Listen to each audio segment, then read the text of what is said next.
Well, hello, my friends, and this is our midweek review. This is Mr. John, and I am going to continue our story about, like I said last week, one of my favorite dudes in the whole Bible, and probably my favorite guy in the Old Testament.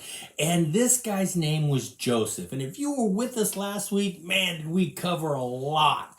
We covered from Joseph's birth to being the favorite of Jacob to getting this beautiful Technicolor dream coat thing and his brothers getting jealous.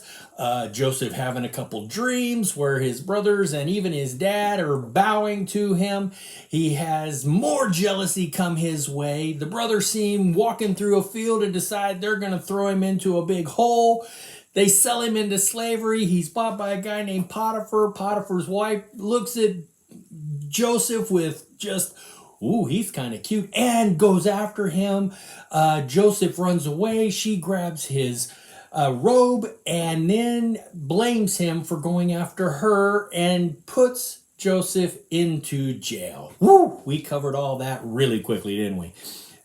This week we're going to cover a lot again. We're going to start with Joseph. He's in jail. And Joseph is really a hard-working guy. We know he's loyal to God, but he's also loyal to the situation that he's in. Even if it is in prison, he doesn't whine, he doesn't complain, he does what he's asked to do. He befriends people in the jail. He does things with joy. And when you do things with joy, people around you see that. Not only do the prisoners think Joseph's a cool guy, even though he's pretty young, they think he's all right. The security guards go, man, he's a hard worker. He does what we ask him to do, and man, he does it with zeal and with joy. I think we can trust this guy. And so Joseph moved his way up to kind of the head of the prisoners. He was the guy that would go around, he would talk to people, he would do things for, and he even got like sets of keys that he could go around the jail. And listen, he had keys to the jail and he never tried to escape because he knew that he was put in jail for a reason, and he probably knew that this was God's plan. But one day he's sitting there, and like I said, he's trusted with the inmates too, so he's talking to two guys. One's a cupbearer, used to be the cupbearer who tasted and would eat the food that was getting ready to go to the king, and if the cupbearer didn't die from being poisoned, then the king would eat that food. So the cupbearer, we got to realize he really liked his job, and he was wanting to know what was going to happen because he had this crazy dream. And so he asked, could anybody interpret his dream? And Joseph was sitting there and he says, well, I can't really interpret your dream, but God can. And I will pray and ask God for help, and maybe he'll give me the answer to your dream. And so the cupbearer tells him his dream, and Joseph prays, and he is enlightened by God about what the dream means. So Joseph tells the cupbearer, listen, you are going to actually in 3 days be released from jail, and you will get your job back. But here's can you do me kind of a favor? Since I've given you this and you're going to be back with your job in front of the Pharaoh, can you tell him about me and kind of maybe get me out of this situation for helping you? And so the cupbearer promises, and he goes over and he's probably going, yeah, all right, this is great. And then there's another guy. He is a baker. And the baker's probably listening to the cupbearer's dream, and his dream is different, but it kind of has some similarities to it. And he's like going, yeah, all right, this is going to be good. He tells Joseph his dreams, and Joseph kind of prays again, asks God for help and guidance, and God gives him the answer. And he turns to the baker and goes, oh, your news isn't so good, my friend. In 3 days, you're going to be taken out. You're going to be hung up and killed, and the birds are going to eat you. Oh, totally different. And in 3 days, guess what? Joseph's predictions, Joseph's word from God. And I don't want to call them predictions because they're not predictions. He knows exactly what's going to happen because God tells him what God had prophesied into Joseph happens to the two men. So the cupbearer goes back to his job. The baker's been killed, and the cupbearer goes back and he's tasting food and he's drinking whatever it is they drink to give to the king before, and he forgets to his promise to Joseph. And for 2 years, Joseph is stuck in jail until the Pharaoh has a couple really weird dreams. And he dreams about 7 cows, big and fat, are sitting by the Nile. And 7 skinny, scrawny, ugly cows come out of the Nile and they eat the big fat cows. But they don't gain anything. They don't get big.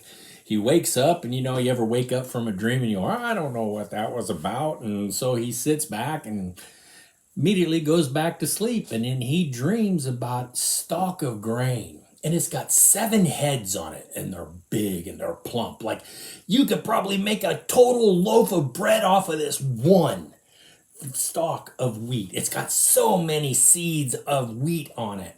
And then next to it is this really sickly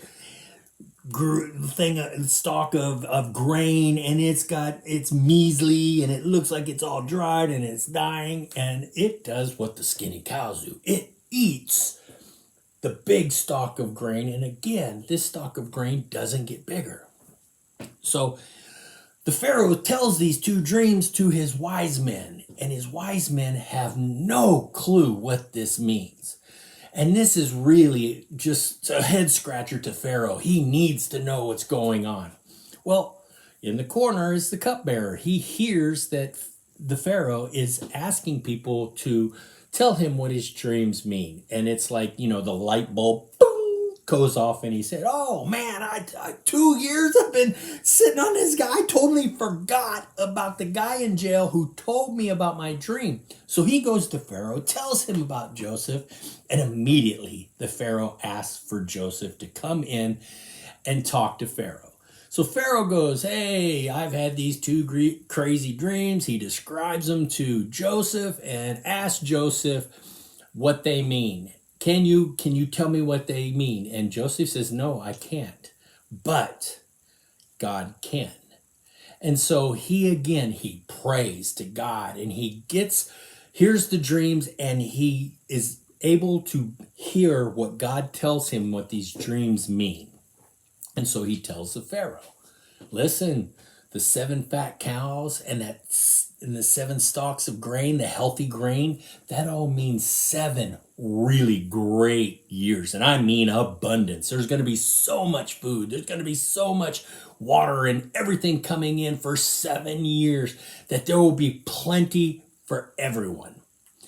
But then after that 7 years, there's going to come 7 years of the skinny cow, which means 7 years of famine. There's going to be nothing. It's no rain. It's going to be dry. The crops are going to shrivel up. Your cattle's going to get skinny and die. And it's just going to be awful. And you are going to be fending and fighting for food. Everybody's going to be starving. And so the Pharaoh hears this. It's a good deal, bad deal, right? Oh, great. 7 years of harvest. And then 7 years of famine. I don't like that. What do we do? And so he kind of asked Joseph that. And Joseph, I love this. Joseph goes, well, you need to find a person with wisdom and put him in this job. Where I think what they should do is the 7 years, they should harvest this all, store it in bins, and give it out rationally wise, just enough food for everyone to survive during these plentiful years. They're not going to get like kind of what we do. We can go to an all-you-can-eat buffet and just keep chowing down and then go home and have a bag of chips, right? What he's saying is we're going to give them just enough to eat and to give them strength for the next day. We're not going to starve them, but we're going to not overfeed them, right? And so they do this, for 7 years, and then in that seven years of famine, there'll be food in storage bins that we can continue to ration and give out the foods, and hopefully it'll make us through these 7 years. And so the Pharaoh is looking for somebody who can take that job, right? Who should take the job? It didn't sound like Joseph wanted the job. He was saying, you need to find somebody that can do this, and this is what they should do.